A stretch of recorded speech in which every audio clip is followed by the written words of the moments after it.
At 5 a.m. on September 6, 2025, reports indicated Ukrainian drones struck the roof of the Training and Simulation Center at Zaporizhzhia Nuclear Power Plant, roughly 984 feet from the reactor blocks. That detail sent waves because the incident targeted a soft function that supports safe operations, not the reactor cores themselves, and radiation levels did not rise according to early statements. The episode lands as the IAEA again warns that conditions around the plant remain risky, and any firepower near nuclear systems carries system-wide danger. Russia condemns the drone activity as nuclear blackmail, while Ukraine frames the strike as precision disruption aimed at training, power, and data nodes rather than destructive blasts.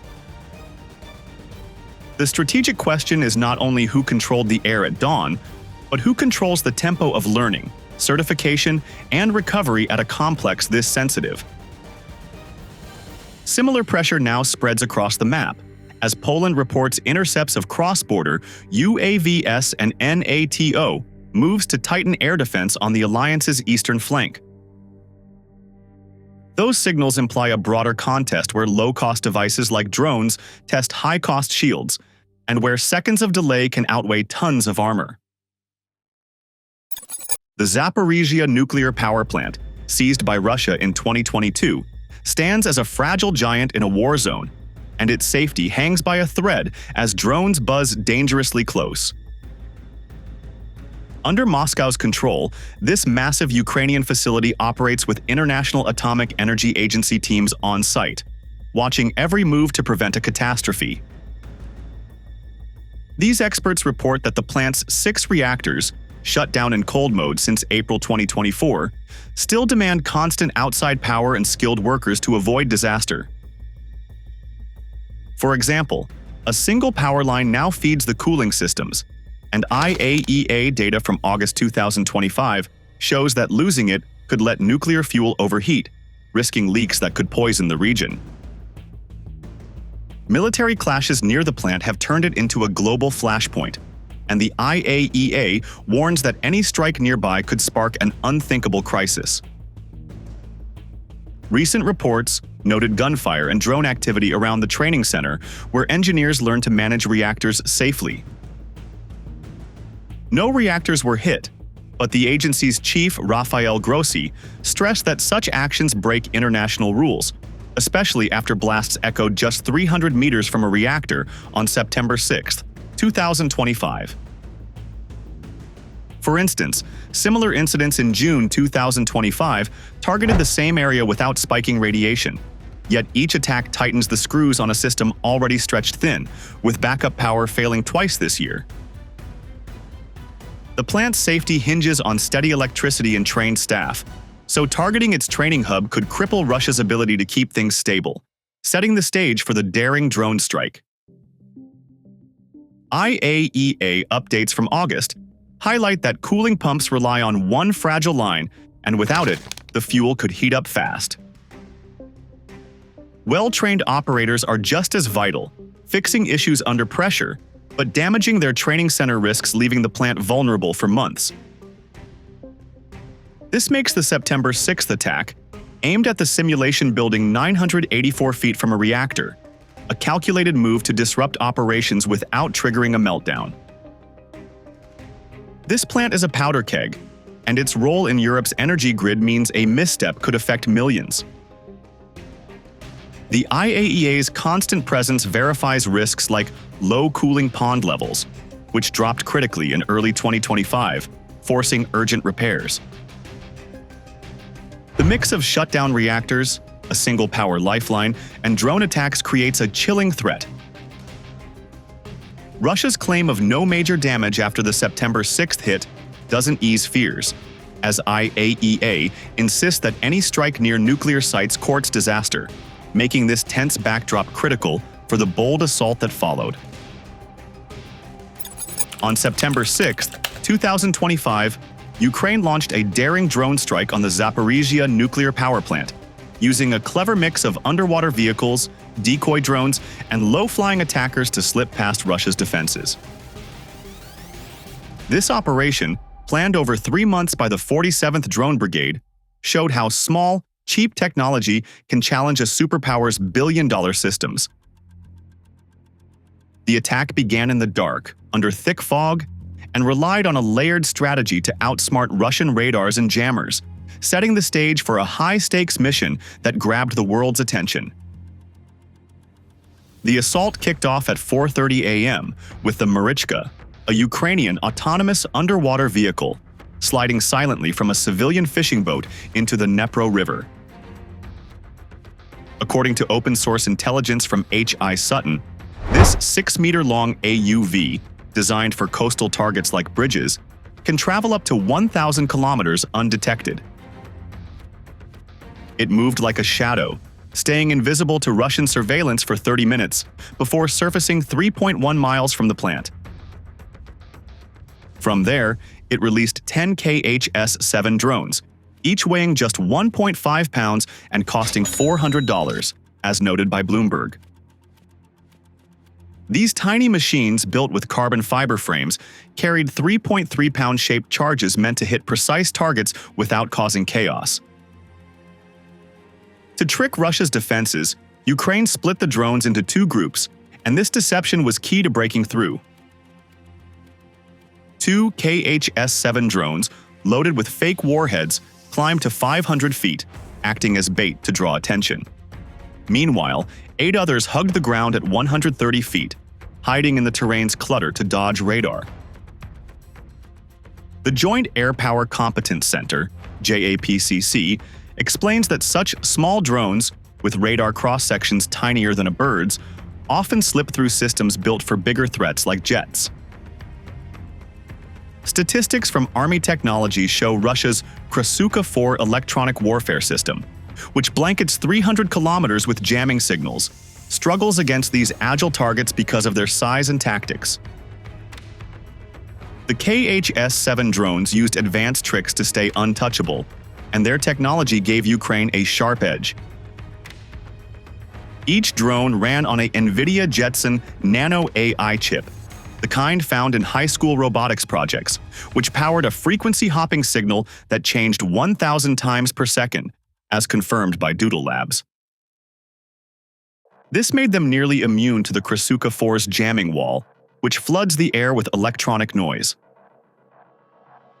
On top of that, the drones relied on optical navigation, matching the ground below, to stored satellite maps instead of GPS, so Russia's signal blockers were useless.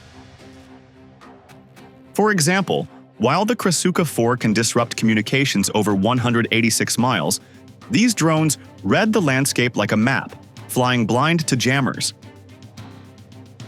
Ukraine's plan also included a bold opening strike to clear the way, and this move showed their knack for outthinking the enemy. At 4:55 a.m., 2 modified Neptune missiles roared from near Zaporizhzhia, targeting a Russian BM-30 Smerch rocket launcher nearby. This truck, capable of spraying shrapnel across the sky, could have shredded the drone swarm in seconds. By taking it out first, Ukraine ensured their drones had a fighting chance. According to Bloomberg, citing RUSI's analysis, by early 2025 drones were responsible for roughly 60 to 70% of losses to Russian equipment, underscoring the dominant role of UAVs on today's battlefield. This opening act shows ingenuity, and it proves that brains can beat brawn in modern war. The Marichka's stealthy approach, the decoy drone's sacrifice, and the missile strike on the Smerch all work together like a chess move, setting up a checkmate against Russia's high-tech fortress. With only $4,000 worth of drones challenging a million system, this attack shows how Ukraine keeps rewriting the rules of battle, keeping viewers glued to what happens next. After a tense approach, this tiny KH-7 drone, guided by a skilled operator, dodged gunfire and jammers to hit its mark, proving how a small weapon can outsmart a fortress. This surgical strike, just 300 meters from the reactors, sent a bold message without triggering a nuclear crisis. As Russian defenses scrambled, the drone's clever path exploited their weaknesses, and timing was everything. The Joint Air Power Competence Center report explains that when targets sit close to sensitive structures like reactors, anti-aircraft systems face a hostage situation, where firing risks disaster.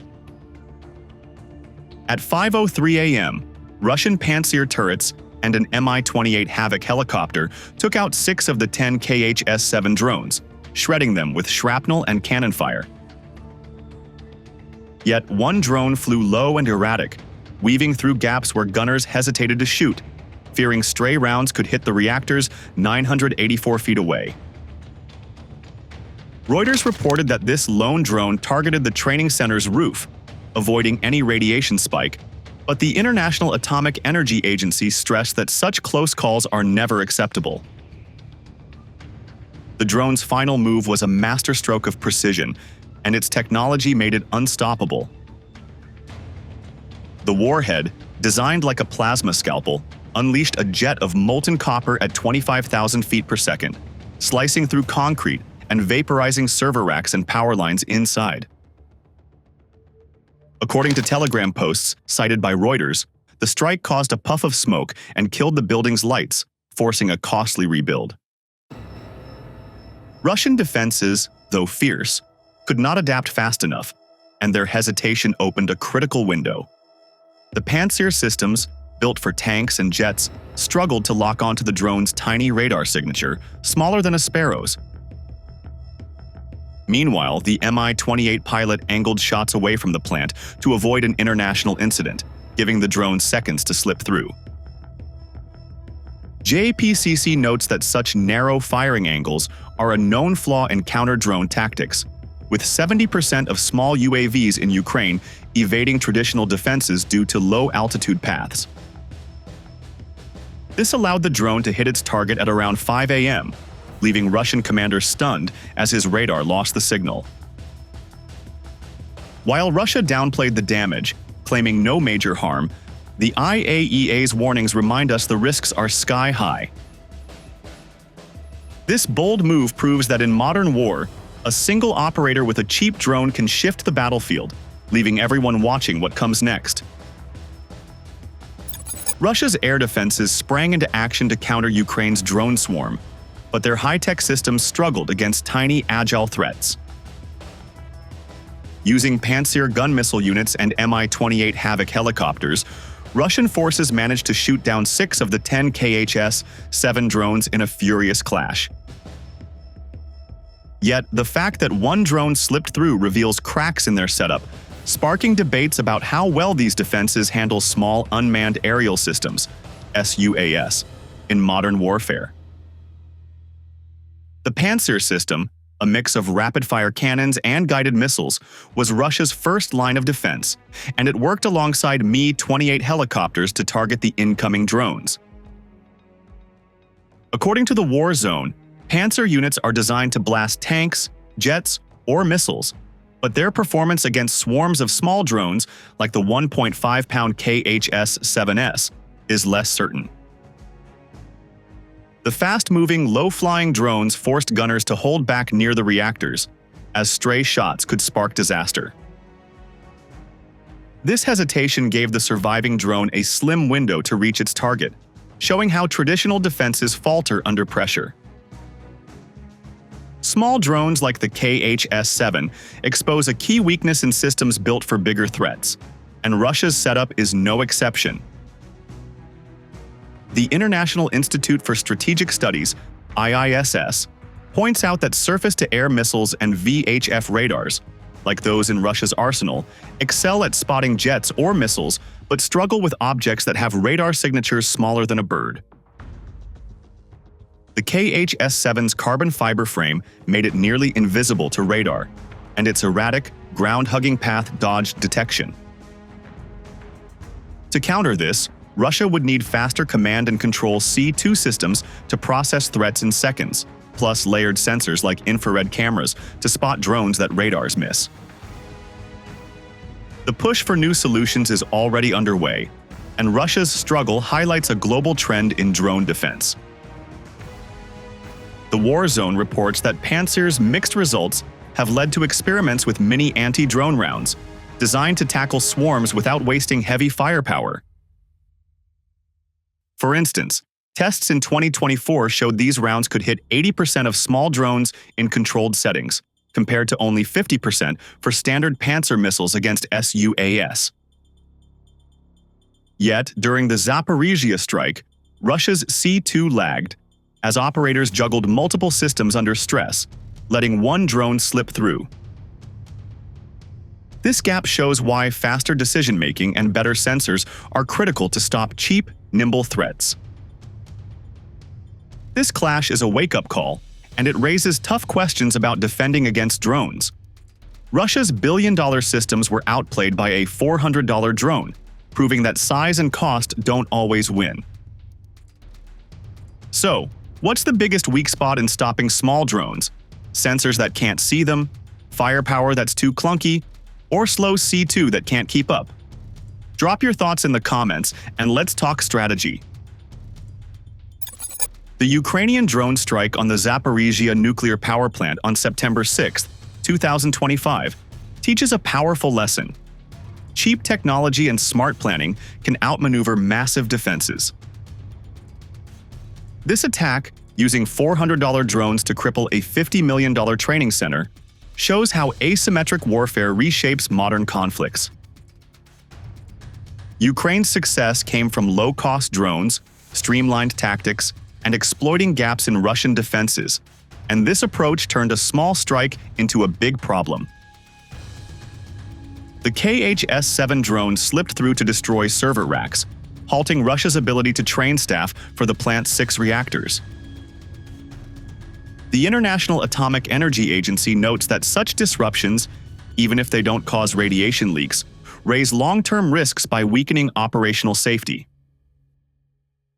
This strike's impact could last 18 months, with repairs estimated at $60 million, showing how a tiny budget can create outsized damage. The limited firing angles of Russian defenses, like Pantsir systems and Mi-28 helicopters, played a key role, and this flaw highlights a broader challenge in countering small drones. Russian gunners held back to avoid hitting reactors 984 feet away, giving the drone a critical window to strike. According to IAEA reports, ongoing military activity near the plant increases the chance of operational failures, as staff shortages and power issues stack up. This tactic, using the plant's own sensitivity as a shield, shows how Ukraine flipped Russia's strength into a weakness, a move straight out of the asymmetric warfare playbook. Data from 2024 shows that 70% of drone strikes in Ukraine exploit such gaps, hitting soft targets like logistics or command hubs. To track the real damage, experts must rely on trusted sources, and this ensures we get the full picture without hype. The IAEA's updates, paired with satellite imagery and operational logs, will reveal how badly the training center was hit. Following IAEA reports, which flagged 50 safety violations in 2025 due to fighting, will help confirm if Russia's claims of no major damage hold up. This kind of fact-checking keeps the focus on hard evidence, critical for understanding the strike's long-term effects on Europe's energy security. A single operator with a laptop outsmarted a billion-dollar defense, proving brains beat budgets. Want the latest fact-checked updates on this conflict? Hit that like button and subscribe to stay in the loop with fresh analysis. The Zaporizhzhia UAV episode shows a hard truth. Operational weak points can be hit before defenders adapt, and that pressure can matter even when reactors stay safe. Reuters reporting points to a strike on the training center roof with no major damage and no rise in radiation. Yet the IAEA keeps warning that repeated incidents near a nuclear site are never acceptable. This is not about drama. It is about margins, procedures, and how quickly crews can respond when stress returns. Looking ahead, 2 paths are plausible. If independent evidence later confirms deeper harm to the simulator hub or internal power lines, people will expect Russia to beef up passive sensors around vents and cable runs. They'll also tighten up command and control timelines and add tighter counter-UAS rings around the soft functions. If instead those claims are not confirmed, the deterrent effect will fade and the fight will slide into a tempo race. Low-cost drones probing often, multi-layered air defenses trying to react faster each week. Either way, the lesson is the same. Near critical infrastructure, seconds beat tonnage, and training is as strategic as concrete. If you were the planner, which protection comes first? Power continuity, data integrity, or training capacity? Drop your choice below and tell us why.